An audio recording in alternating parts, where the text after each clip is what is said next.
We believe that the issue of sojourning and the issue of migration is something that's very deeply biblically rooted. And we believe in God's solidarity with migrants everywhere. I'm Mitch. And I'm Missy. We're co-workers. He's the boss, and we're married. And she's the boss. Together, we host Good Faith Weekly, a podcast on faith and culture. What could possibly go wrong? Tune in and find out. Missy. Welcome to Good Faith Weekly. On this episode, Missy and I are going to catch up after being in our nation's capital. She's got a really good story about the National Cathedral in Washington, D.C. And then later on, Missy and I sat down with the executive director of the Baptist Peace Fellowship of North America, also known as Bautistas pour la Paz, the Reverend Jason Smith. We talk about what they're doing about justice and peace around the world, and it's a great conversation. So stay tuned. We got lots to talk about. It's going to be a good pod.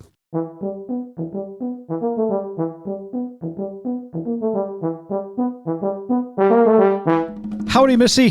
Hey, how's it going? Doing well. How are you? I'm well. Well, it's good to be back home after a quick turnaround. Yeah, we went to D.C. for a couple of days. Yeah, the District of Columbia, the nation's capital. Yes, got to do something for the first time. What's that? Went to the National Cathedral. You did? Yeah, I did too. Been there before. Was that your first time as well? Well, okay, so it was my second time. It was my first time inside the cathedral.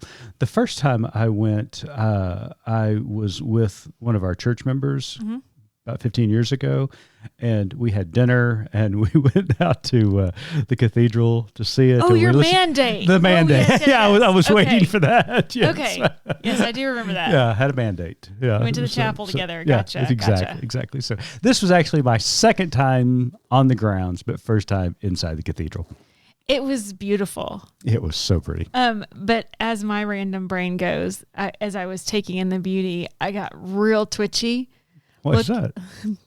There's a whole lot of flags hanging in that sanctuary. And I just had a little bit of post-traumatic situations from all those deacons meetings over the years with you and deacons in churches and flags in the sanctuary. And I thought, clearly they have not had these meetings in this church. We should have asked the rector why there were flags in the sanctuary. Well, I'm totally fine. There's flags from all 50 states, right? That's the thing. But it was so funny. I thought, well, clearly they haven't had to deal with this in this cathedral, but I get it. That's so funny. Well, we were there to celebrate our colleague's graduation. Yes. Reverend, now Dr. Starlett Thomas. She graduated from Wesley Seminary with her Doctorate of Ministry degree, and it was just a great celebration. Yes, we got to celebrate her. It was an experience. I, as usual, had some angst during the ceremony. Yeah, well, let me kind of set the stage here, because we walked in and it was general seating, and so a lot of the families and individuals walked really quickly up to the front where the graduates were going to be, near the stage area. And the way the cathedral is laid out, it's a really long, thin cathedral, and so if you had to sit way back, you couldn't really see anything. Thankfully, they had TV screens everywhere, but we at first walk all the way down. We just walk all the way to the front towards, as you do, you file in and take your seat. And so we found, the open row, and it's open. We sit down, and then a few minutes later, a gentleman comes over and says, "I'm sorry, this row's blocked off," which, of course, rule follower me then is mortified. Right. But it didn't say it was reserved. It didn't. But anytime we go into a new church, whether it's the National Cathedral or, a little country chapel, I'm always nervous about taking somebody's seat. Sure. So when we were asked to move, I was embarrassed, but also just mortified. Like, we had broken rules. So I looked at him, I was like, "Was this marked? I'm sorry." And he said, "No, we just meant to, it's just, we're trying to leave this row open." So, my thought is, well, that would have been nice to put on a sign. Exactly. So I was already a little on the edge. On the edge after that. So by that point, then so many rows had filled up, we had to go towards the back. Mm-hmm. We found another row to sit on. Again, it's fine, no big deal. And we somehow ended up in the toddler section.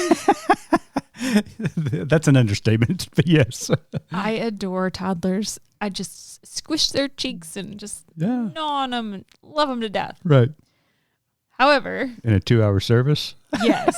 So the service hadn't even started yet. And the way the chairs were kind of they're all connected. So as they're moving around, like your chair's just bumping around, kind of like the kid kicking the back of the airplane seat, so this is going on. And we know we've got a solid 2.5 hours to still sit in this. Easy. I mean, no judgment, you guys, no judgment. However, that we didn't have a toddler meant that we didn't have to sit through this. Exactly.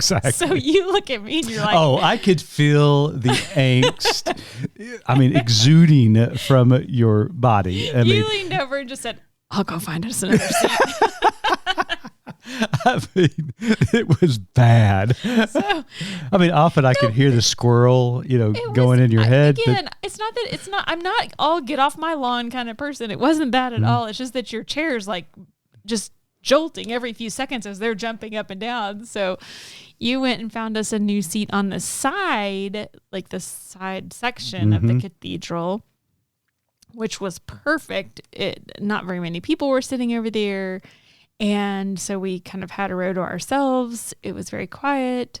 And then I realized in those types of sanctuaries, cathedrals that are the very long, narrow design, and just the beautiful pillars and architecture, where we sat, we couldn't see the stage, which was fine. They had video monitors, not a big deal at all. But then I thought, how committed did one have to be 100 years ago to go to church? Because just think if you sat all the way in the back on the side and you had an obstructive view. Right. And with no amplification. And no, what do you call it? Incline on your seating. Everything is flat. Right. And so you had to really want to be there. And I'm not so sure I would have had that level of commitment back then. You would have been a pagan back then? Likely. Well, I got news for you.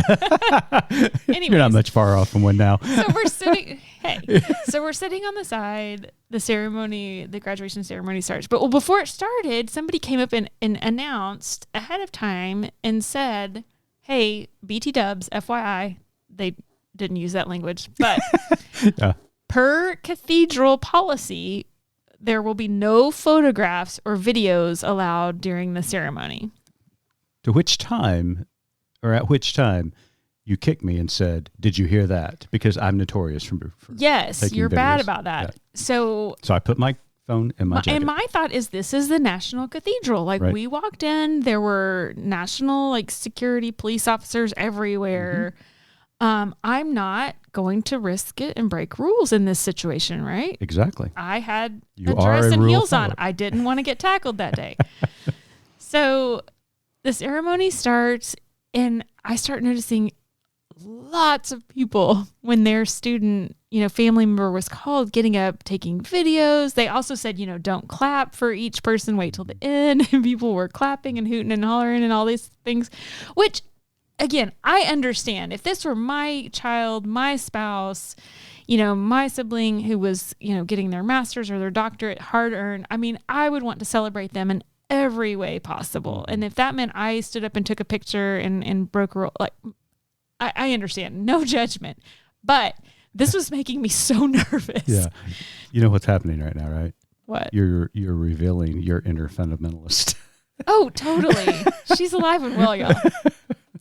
It's fine.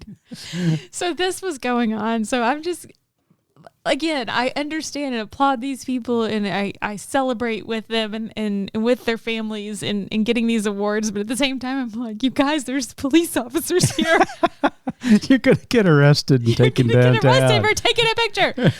And then there was an open area to the side. Again, we're on the side of the cathedral, and there's a long kind of open walkway area. And so these little children who had been getting very antsy during the ceremony, there were some parents who were letting their kids hop up and down the side of the thing. And it was not super disruptive at all. Mm-hmm. But all of this going on, all of this rule breaking happening was just about all I could handle at that moment. So, well, I'm so glad that you got over it. Sure. I I did. No, it was fine. It was a beautiful ceremony. We're so proud of our newly minted Dr. Star, as we will now call her. Yeah. So it was a beautiful ceremony. Everything went fine. Nobody got tackled or arrested that I'm aware of. So absolutely. It was great. Great. So, well, let's talk a little bit about the news before we go to our interview. Unfortunately, we discovered that in Allen, Texas this week, where there was another mass shooting. It seems like this is just reoccurring on a weekly basis now, but 8 victims of a mass shooting at an outdoor mall there in Allen. The suspect was killed in the incident by local police, and it appears that he had an AR-15 style weapon. He had 8 weapons on him that were purchased legally, and a lot of the victims in that shooting were children. Many of them were of Asian descent and Indian descent. I say that to let you know that looking and investigating his background, he looks like that he was a sympathizer to neo-Nazism and white supremacy. And then later on, we find out that he had served in the military, but the military discharged him after 3 months because they identified a lot of problems with him and discharged him because of some mental illness diagnosis that they put on him. So it's a horrible, horrible situation, and I write about it this week in my weekly column. The question is, are you tired of gun violence? Well, when are we going to do something? And it seems like that question is posed after every mass shooting, and nothing is happening. But this time, at least some Texas legislators are actually considering raising the age to purchase an assault-style rifle to 21 years of age. So this has got them shaken up with other mass shootings in the state as well. So lots going on there, but it's scary because we got family down there. Yeah. So again, as I said before on the pod, lather, rinse, repeat. It feels like we keep talking about this. We always think, oh, people are tired of hearing about this. Guess what? We're tired of talking about it. Yeah. We're tired of bringing it up. We're tired of this being an opening to so many of our conversations. Obviously, there's some issues involved, and people say, well, it's mental health. Well, yes, it is. And also, like we were talking about earlier, not everyone who has mental health issues is, getting a gun and shooting people. And also, I know it's complex.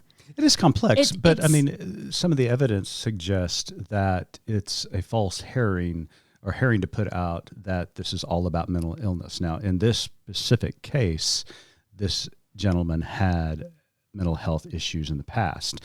But in my article this week, I cite the Mental Health America, and they say, and I quote, "The vast majority of people with mental illness are not violent.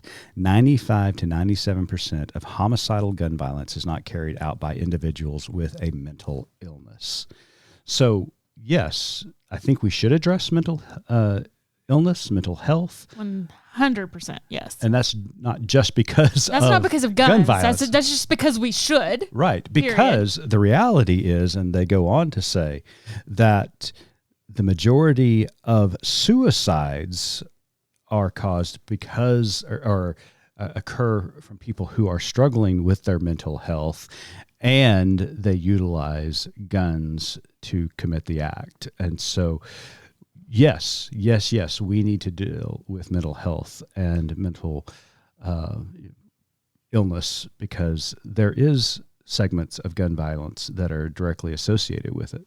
But I feel like it just becomes a scapegoat for people who are pro-gun. And I looked something up earlier to verify this, because when you said this man had 8 legally obtained weapons. Right. Did you know that the city that we live in will only allow you to have 4 chickens? So we have 4 chickens. Regulations on chickens. Chickens. Yeah. And we are not allowed to have a rooster. because I'm assuming because the rooster might disturb the peace, right? Right. And produce more chickens. Well, sure. True.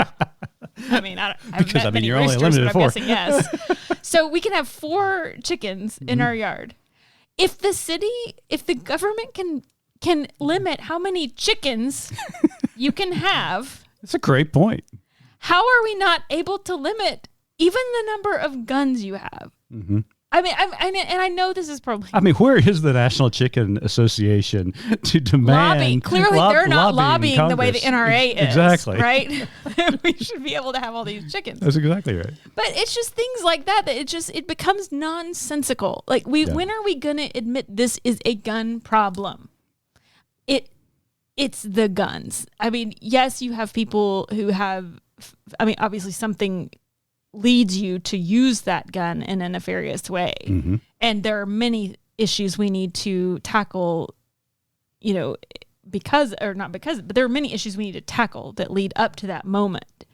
But at the same time, if you're not allowed to walk into a store or a gun show and just buy an AR-15 with your Cash App, I'm guessing that might be a start to addressing this. Just sensible gun legislation would not alleviate every problem. Obviously, there's still going to be shootings in the United States, but it could catch those individuals who have no business whatsoever purchasing a firearm, especially an assault rifle type of firearm.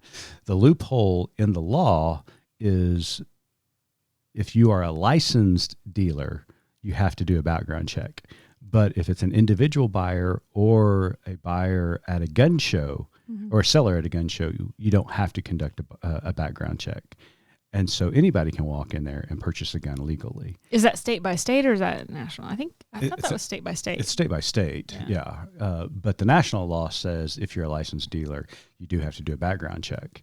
But in a lot of states, there's not a requirement for gun shows or private sales. Another thing is the state of Florida is next month going to be enacting a new permitless carry law in the state, and that's going to be the 26th state in the United States that has a permitless carry law. And this, to me,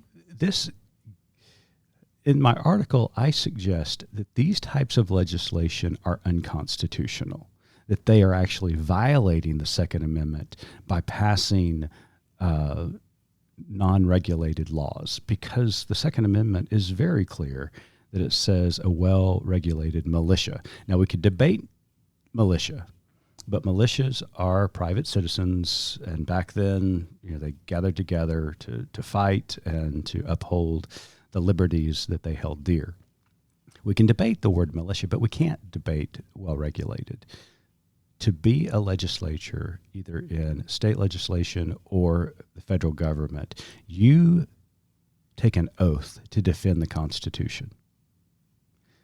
Part of that defense is to follow the Constitution as it is written and how the laws are interpreted. And if you read the Second Amendment, it clearly suggests well-regulated. And so as these laws continue to be passed that are taking away regulations, then I think that's unconstitutional. True. What does it say about chickens? I don't know. Maybe we need to have a chickens' right amendment to the Constitution. I'm just saying. And I know I don't mean to make light of this heavy situation, right. But it's just like, why, to be a pilot, for example, or you're taking people's safety into your hands. And I know they have just vigorous, training and evaluations they have to go through in the military, like this gentleman who committed this latest mass shooting. I mean, obviously the military, I don't know, I haven't looked into it. I don't know what's public, but there was something in his background that the military said, maybe this isn't right for you. Right. Maybe this isn't right for us. Maybe you don't need to have weapons, whatever the reason is. No harm, no foul, but maybe you'd be better suited somewhere else. It seems to reason that there should be some sort of system that would also, if you are 6 or 8 weapons deep in our country in the type of weaponry he had, that maybe you just, if you're going to take on that responsibility, we have a responsibility to make sure that you can, handle that. Preach. All right, I'm done. before I get in any more trouble. I'm just going to be done. No, I totally agree with you. And you make some great points. And our hearts go out to the families and victims down in Allen, Texas. And I pray every day that reason and wisdom will prevail and that we can do something to address the gun violence in the United States of America. We are one of the greatest countries in the world. We continue to prosper, and there's absolutely no reason that we should lead the world in gun violence and mass shootings. It's just asinine. So let's do something about it this year. Absolutely. Well, next, Missy and I sat down with Jason Smith. Jason is the executive director of the Baptist Peace Fellowship of North America, and we talked to him about what's going on with that organization. So stay tuned. Have the last few years shifted your faith? I'm Brett Harris, and last year I walked away from the pulpit without a plan. I just knew where I wasn't where I was supposed to be. And I'd love for you to join me as I wander and wonder about faith and Scripture and how we can continue to follow Jesus' example even when our path forward is unclear. Find God Knows Where today in your favorite podcast app.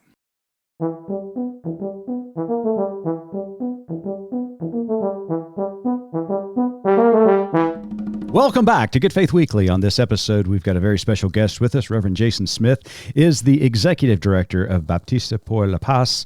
Throughout his career, Jason has been part of churches, movements, and small groups of people committed to changing the world. After participating in the 2017 Peace Camp in Mexico and experiencing a truly spiritual moment with other peacemakers, he was deeply called to join BPFNA, Bautistas por la Paz, as a peacemaker. So, Jason, welcome to Good Faith Weekly. Thank you so much, Mitch, Missy. It's good to be with you today. Thanks for joining us. So tell our audience about your organization. I am the executive director, as you mentioned, of Bautistas por la Paz, BPFNA, which stands for the Baptist Peace Fellowship of North America. But we do go by BPFNA, Bautistas por la Paz. And we call ourselves the largest Baptist network of peacemakers in the United States and Canada and Mexico and Puerto Rico. We also collaborate with partners in Colombia and Cuba. So we are an international organization with the mission of witnessing to God's peace rooted in justice, working together until it comes. We have been around since 1984. And yeah, we are a group of peacemakers that gather together who try to live out God's peace with justice. Love that. That's amazing. I don't know if you're familiar with Baptist history, but Baptist and peacemakers haven't always gone hand in hand. So, is that right? I'm just saying. I do get a lot of interesting looks when I tell people I work with Baptists and I work with peace issues. So that's a very good insight. Yeah. Oh, that's fantastic. Jason, the mission of BPFNA is to give witness to God's peace rooted in justice, working together until it comes. Now, looking at the world today, it seems to be in chaos, to be quite honest with you, and have been in chaos for quite some time. Why is that mission so important, especially right now? I reflect on this a lot and sort of where the world is right now. And part of that reflection comes from my very recent becoming a parent within the last 3 years, and just thinking about the world as it is right now and the world that we're going to leave to our kids and to future generations. And I can't think of a better focus right now for folks who are committed to faith, committed to their community, than working on issues of peace with justice and of really committing themselves to living out peace and justice work in their local communities, but also collaborating with folks across borders to try and live out issues of peace and justice. in the several countries that I mentioned we have partnerships with, there are so many issues that we could focus on, and it seems like it's such a broad work. And, we're this tiny little organization that is really trying to have a very broad impact and footprint for peace and justice. And so that's really why I'm here. That's why I joined BPFNA and our board 4 years ago, because I really believed in in this vision, in this idea of working interculturally, of working across international lines, of working with other communities to work for peace and justice. So it's the most urgent issue of our time right now, I would say. So, Jason, I know that you grew up as a missionary kid on the field. I know your parents, who are absolutely brilliant and wonderful people. How do you think growing up on the mission field prepared you for the work that you're doing now with BPFNA? That's very interesting. Yeah, I grew up, and I reflect on this a lot, on where I grew up and how I grew up and how that has impacted me. I grew up a missionary kid in Costa Rica. My parents were Southern Baptist missionaries, IMB missionaries. And so I moved there when I was 2 years old and started attending Spanish-speaking schools. So I really grew up in a very intercultural environment, in an environment with my feet in really two places, and with a lot of an identity in several places.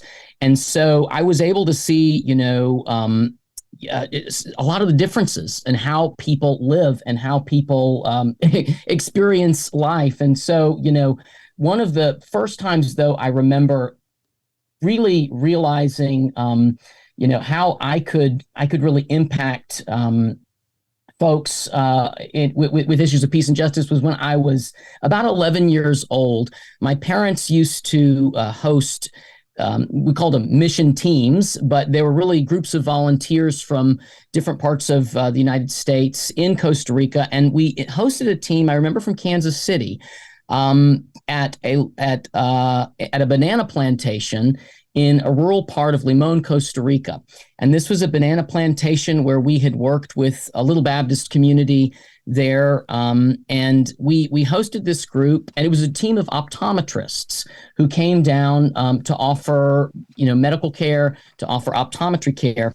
And I was a translator as an 11-year-old. Wow. I was sitting there with optometrists, checking banana plantation farmers' eyes. And so originally I thought I wanted to be an optometrist. I really was curious about going into that. Once I realized I'm not cut out for medical field, really, I started to think differently about how I could make an impact. But it was really in seeing the disparity, and realizing, how is it that folks on this banana plantation, on this Dole banana plantation, and all of the sort of layers of that come along with that history, how is it that folks here don't have access to care? And yet, I remember being on furlough in the United States. You could just go to Walmart and buy a pair of glasses and get checked out by the optometrist there. It was really seeing those disparities that started tugging at me to be interested in politics and economics, in injustice issues. And so that's really what led me to study these things in college, and really wanting to use my Spanish abilities also in this work. So that's really one place where I was really ignited to try and learn more and try and see how I could serve. Yeah, love that. Now, BPFNA works on various issues, so let's talk about some of them specifically. First, let's talk about war and peace. Civil wars, international conflicts, and internal strife worldwide continue to escalate. How is your organization addressing the escalation of war around the world? So one of the things that BPFNA began back in the 1980s, in the midst of the Cold War, in the midst of a situation of these global huge superpowers being engaged in this conflict. And within in the 1980s, our little group of peacemakers were really interested in coalescing different groups of Baptists to make an impact for peace. And it was really it was an attempt to be very cross ideological, to incorporate folks with different perspectives. And so we actually led a delegation of American Baptists and Southern Baptists to the USSR back in the 1980s, trying to look at some of these major, huge superpowers and how we could possibly make an impact on a small level. And in the last 40 years, we have done friendship tours to different countries where there have been significant conflicts. Nicaragua, we've had partnerships with Nicaragua. We've done a lot of work with Cuba. And so a lot of our work centers around really three themes that we talk about at BPFNA. And that's we gather together peacemakers. One of the places we gather that brings us together annually is our Peace Camp, is our summer conference, which we have held for decades now, and we haven't held in person for a few years now due to the pandemic reality. But we gather together peacemakers to share stories, to worship together, to learn from each other at workshops on issues of peace and justice. And so this is an in-person or virtual space where we can, learn from each other and really feel the Spirit moving us. We also equip folks through resources, and we have resources that we've been developing for many years now via the Baptist Peacemaker, which is a publication that actually predates our organization and really led to the inspiration of our organization. But it's resources for folks who are on a congregational level, on an individual level, to work for peace and justice in their local communities. And we also do some mobilizing our own Baptist community, but mobilizing with other denominations and other faith entities and other religions to try and work for issues of peace and justice. And so we've really looked, in the last year that I've been with BPFNA, I've been approaching this issue from how can I and how can our organization really make an impact with some of these conflicts, as you mentioned, conflicts escalating. So one place, I looked at with my expertise, in which, my background is, I looked at interaction between the United States and Cuba and this longstanding blockade. And so looking at ways in which we can speak with folks at all levels of government to try and end this blockade. Issues of peace and justice, initially we started thinking about issues of peace and justice with more of an anti-war mindset. And that, of course, is still a thread that factors into our work. But it's really been an emphasis also on justice issues that, you can't have peace and an absence of violence or an absence of war if there isn't justice, if there isn't real justice in communities. And so we have been engaged with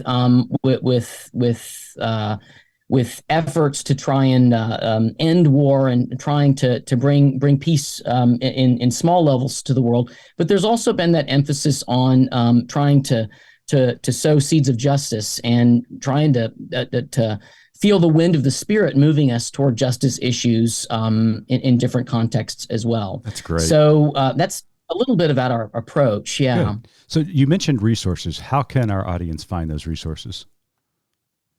Absolutely. Yeah, you can go to bpfna.org and you can find a little link that leads you to resources, and you can find past editions of our Baptist Peacemaker, information about things you can incorporate into your liturgy. In fact, in a couple of weeks, on May 21st, we will be holding BPFNA Sunday, which we have now, I think we're up to 15 congregations who are going to be incorporating a similar liturgical pieces into their worship service, in a service that's focused solely on peace and justice issues. And so there's liturgical resources, and we're also just about to launch a new virtual online digital resource that offers up different ideas for youth and children's resources that are structured around peace. And these aren't, there are some resources that are religiously based, but a lot of them aren't. A lot of them are suggestions for movies that may have come out that you could watch in a setting with kids and with youth to talk about peace and justice issues. So yeah, you can go to bpfna.org and check us out, check out our resources, and look for that youth and children's page coming up pretty soon. That's awesome. So you mentioned specifically work in Cuba, and I know that one aspect you work particularly on is religious liberty in that area. Can you tell us a little bit more about that work in Cuba? Sure. So, Cuba has had a long and very interesting history over the last 65 years with, since the revolution, with the issue of religion.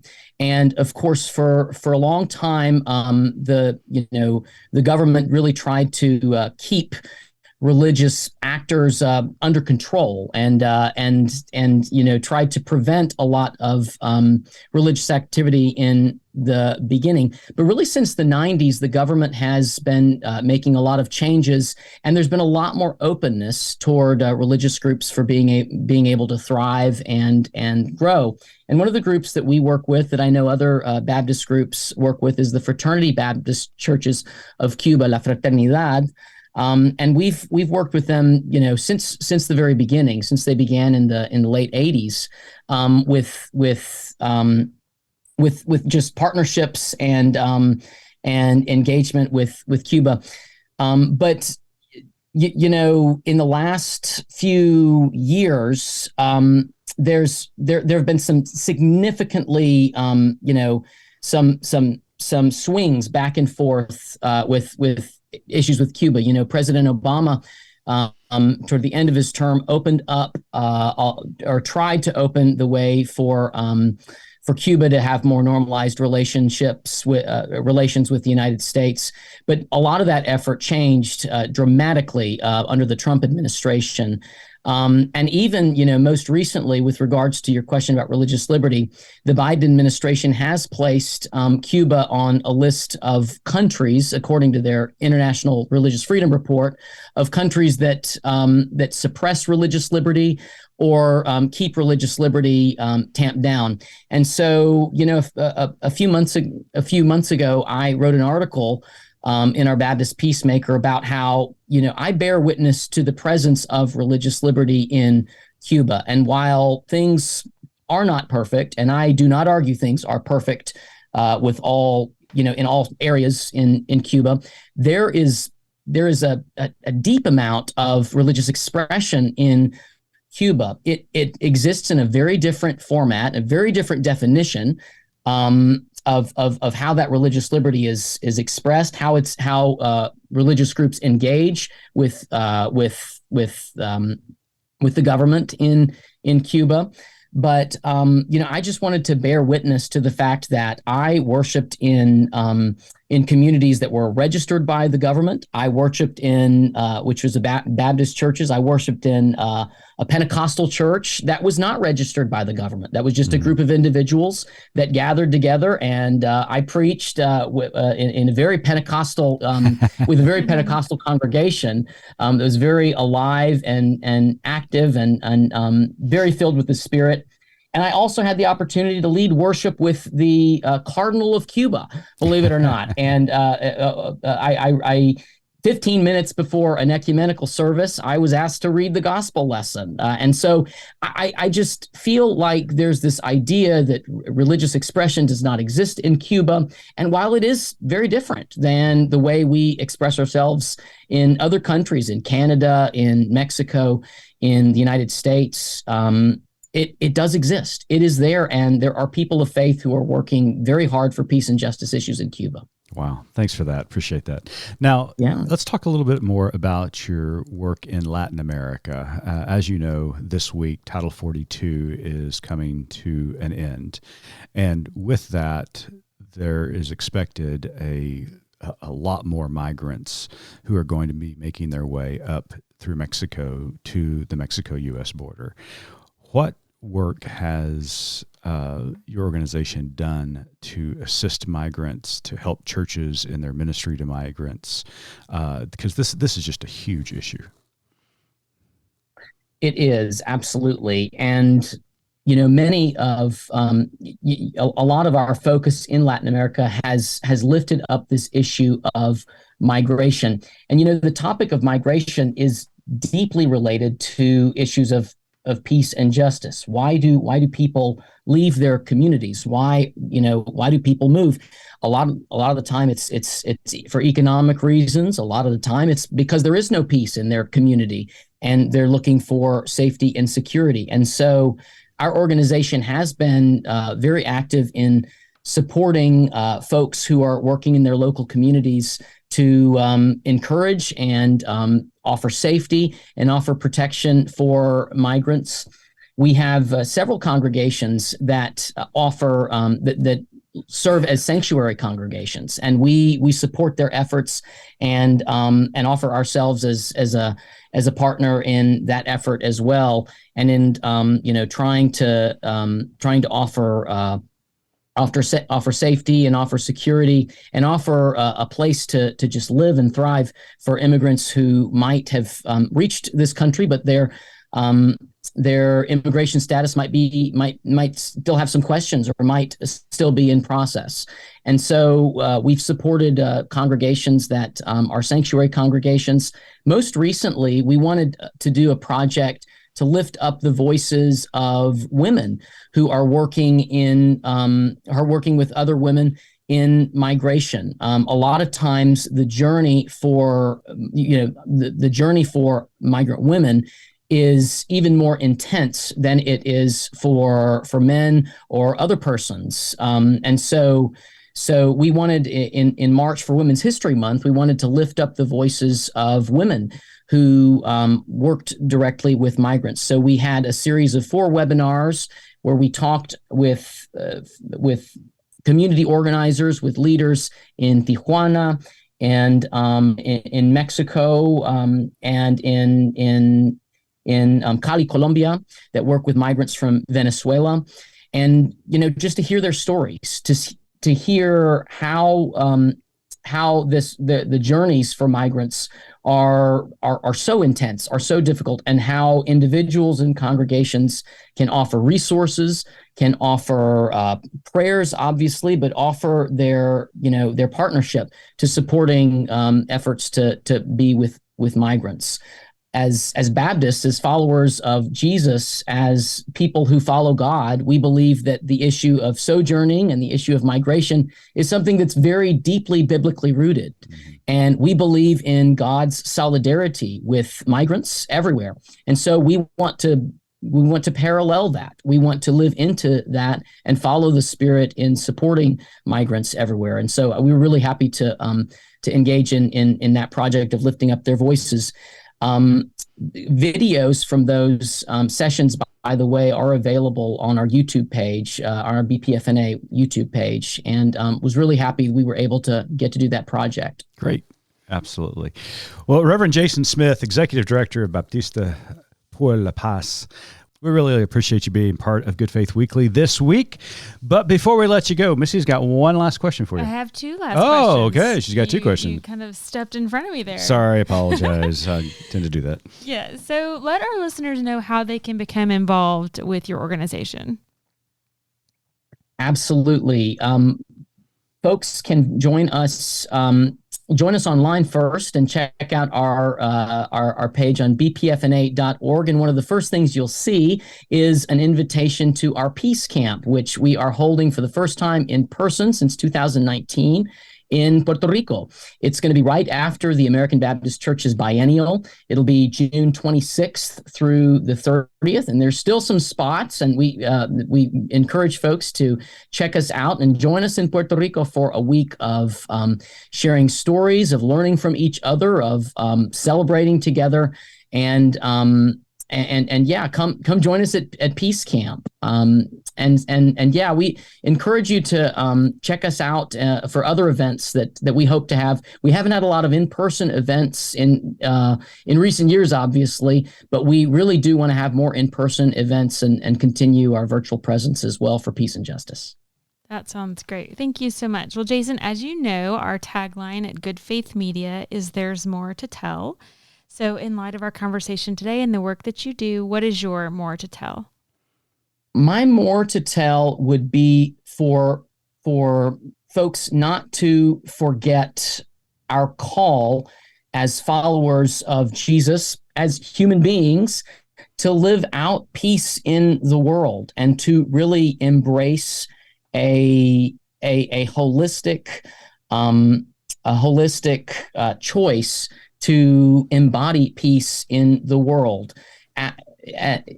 I mentioned that I preached that sermon at that Pentecostal community in Cuba, and after being filled with the Spirit and energized in that moment, a pastor of the First Baptist Church Ciego de Avila, an associate pastor, Osmanis, my good friend, came up to me and told me a little bit about his story. He was a Franciscan priest for many years, and then now he works. He ministers with the Baptist community there.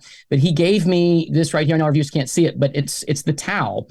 It's the symbol of St. Francis. It's the symbol for Franciscans everywhere. And he said, "I want you to take this. I want you to be energized by the Spirit in this moment."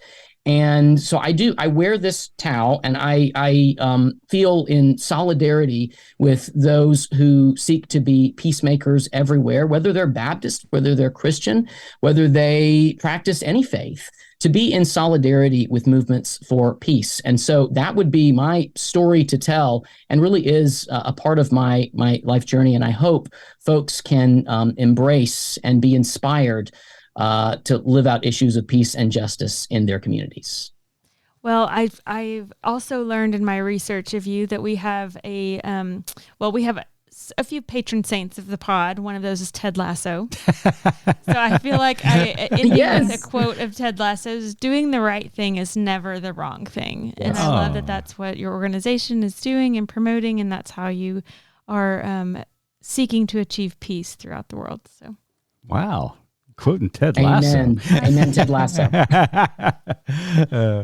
Well, Jason, thank you so much for joining us this week. We wish you the very best. And please, audience, check them out. It is a great organization that is spreading peace and justice around the world. Thank you so much, Missy. Thanks so much, Mitch. It's great to be with you.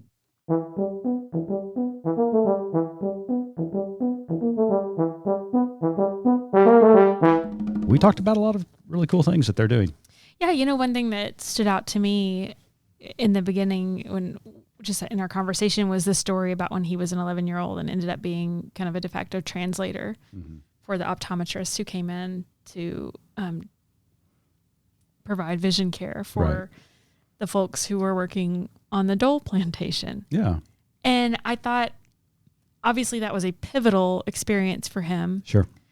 And how when you grow up in the context that we grew up in, and you're used to, like he said, you go into Walmart, you get the optometrist, you get your glasses, and it's right there. And how important some of those moments are in a person's life that change your frame of thinking of what justice might look like.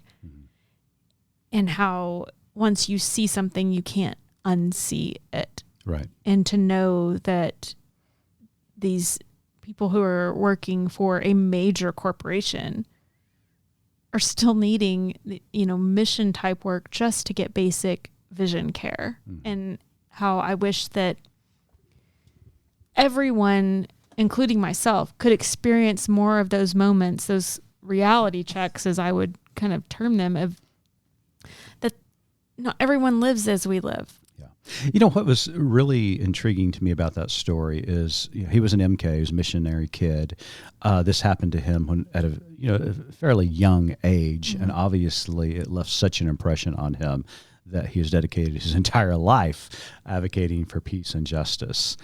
And I just want to say a word real quick about the importance of introducing your children to different cultures, to different socioeconomic situations. Because I think about our boys, and I think about the churches that they grew up in, and it wasn't necessarily anything that we did spectacular, but in the communities that they grew up in, they were able to experience these situations, different cultures, and I think it has inspired them to be more empathetic in their now young adult life. I mean, I think about the time where here in Norman, and we had the ice storm, and everything got shut down, and we opened up the church to be the local shelter for citizens of Norman, and a lot of people who were displaced and who were didn't have any heat. They came, and we fed them and we treated them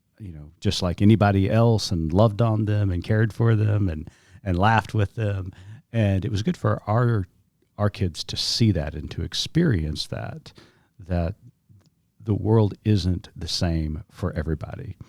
And I also think about the time I took Tanner to Ghana, West Africa, and let him experience that culture and to interact with kids his own age in that environment, and just what he brought back from that. I just think it's so important that we just don't gloss over the fact of the importance of giving your children the opportunities to have these experiences, to expose them to other cultures, other socioeconomic situations, because it does open their eyes, as you said a moment ago. And once your eyes are open, you cannot not see it again. I also think we have to be careful about the mission tourism 100%, industry that's happening now. And I'm not saying that we haven't been guilty of that in some form or fashion throughout our lifetime, because we grew up in church and mission trips and things like this. And so I don't think it's like, oh, come on, kids, we're going to go downtown and see how the other half lives. I just don't think that's the point. But I do think, because we live in such affluence in our country in many ways, I know many people don't, but many of us, I could walk down to the Walmart and get a pair of glasses right now, for example. But I do feel like there are some of those moments that just make you see the world in a different way. Mm-hmm. And I think it's important in an organization like Jason's that is for peace and justice. It reminded me of our time last summer at the Lot Carey conference. And when he was talking about, again, the doctors who gave their time, again, as probably a mission trip to come down and help these people with their vision. When Willie Francois, somebody we've interviewed and adore on the pod, he said, justice makes charity unnecessary. Mm. And I just thought, what if the people on that plantation had true justice and had true access to the care that they needed, whether that be vision or medical or whatever it is, education. Mm-hmm. What if we were about bringing justice throughout the world? And again, like the example you provided with our children during the ice storm, they were able to go up to our church and actually they prepared meals. Like, they put on the gloves and the hairnets and worked in the kitchen preparing meals for people who, when we were in that situation and we lost power, and, our context is that we could have made it to a grandparent's house. We could have gotten to somebody, but to see that there are people out there who, in that dire situation of living without power for a week, they're truly living without power for a week, and they are relying on benevolence from churches and other organizations, which I think is great and we always need to do. But how can we make sure that the justice within our context and within the world and within our community is such that you minimize that? Yeah. And that is such an important point, Missy. And I'm so glad you brought it up, because you're exactly right. A lot of times the church, and especially Christianity, focus primarily on the charitable work that the church should do. And that's good work, as you said a moment ago. It's needed. It's something that we should not shy away from. It's certainly something that is noble. But at the same time, we cannot look away from justice in order to do charity work. And the quote from Francois, I think, exactly says that, that we do have to focus on justice. Here's the problem, Missy, and I'm going to ask you a question. Uh-oh. Do you think we really want justice for everybody? Because if everybody gets justice, that means they are going to be given the same opportunities that we have, which will make them our equal. If you want my honest answer, and I think you're calling me out here because we've had this conversation, I say no. Yeah. I think we like to categorize. We like to know where we fall in the ranks of things. We like to pat ourselves on the back when we do missions, when we do charity work. We're helping the least of these and all of those things. I think we hold on to that too much. And if we really address the systems that are in place that make that a necessity, then we have to really take a hard look in the mirror and find out what our motivators are. So another quote that I have from that same Lock Carey meeting that we were at, is charity without confronting the evils that exist is nothing but pity. But at the end of the day, I think our nature is to need to be able to pity someone else. Because it makes us feel superior, more secure in our societal standing. Yeah. And so it's something that I've not conquered, I've not won over, but it's just something that eats at me. Yeah. That what is our motivation when we do good works? Are we addressing systems? Are we being peacemakers? Are we being justice finders for people truly? Which is not, just, giving somebody some food, but making sure they have access to education, to employment, to the same things that we have access to, or we or somebody else, whoever. So, yeah, thanks for opening that trap for me to walk into. No, and you spoke about this before, just in our private conversations, and you're absolutely right. And I have nothing to add because, what you said is just truth, because you're exactly right. And so thanks for saying it. And, I think all of us have some work to do when it comes to advocating for justice. Like I said, the benevolence work that we do, the charity work we do, it is needed. But the justice work is probably needed more, because if there was justice, there would not need to be charity. And just as Dr. Francois said. So in my list of just notes that I have in my phone that I was looking at, in reference that correlated to our interview with Jason, I'm going to quote the great Reverend Dr. Preston Clegg, our friend at Second Baptist Church in Little Rock. Oh, yeah. Who we are releasing a narrative podcast about very soon. So be on the lookout for that. But I don't even remember where he put this, but it was so impactful to me that I've kept it in my phone. But, he says we cannot benevolence our way out of problems we injustice our way into. And we cannot kindness our way out of injustices we have policied ourselves into. So I will attribute that to the Reverend Dr. Preston Clegg. He may have stolen it from somebody else. I don't know. I attribute it to him. I adore him. So I just want to say, though, that is such an important word. We cannot benevolence our way out of problems we injustice our way into. And that, I think, by and large, is the problem in our world. Yeah. We have injusticed ourselves into the problems. We've created this mess. Yep. Well said. Well said. Well, you and I are getting on a plane again next week and heading to the... Wait, folks. Don't be jealous. You're about to be real jealous. It's really highbrow. It's such an incredible, event. But ladies and gentlemen, we will be at the Festival of Homiletics. Did you know there was a festival about that? Yeah, it's not like the conference of homiletics. No, it's not the summit of. It's a festival. I got my festival footwear ready to go. Yes, but I have not been before. You have. I've heard it's phenomenal. So we look forward to telling you all kinds of fun stuff from that. Yeah, we get to hear one of our pod friends, Reverend Dr. Otis Moss III, is going to be preaching. I'm so excited. Yeah, it's going to be really so yes, we are heading that way, and we will report back with I'm sure lots of other fun stories. Absolutely. Until next week, keep living good faith.